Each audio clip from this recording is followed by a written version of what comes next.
Dito na ako yayaman sa Tamban, pre. Yung nga lang, lipasan mo tayo buto.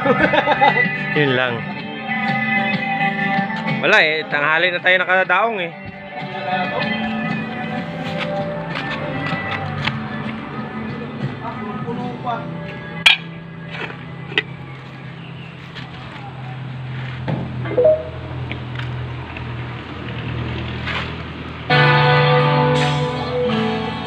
May gusto ka bang sabihin at di mapakali, di makatigil?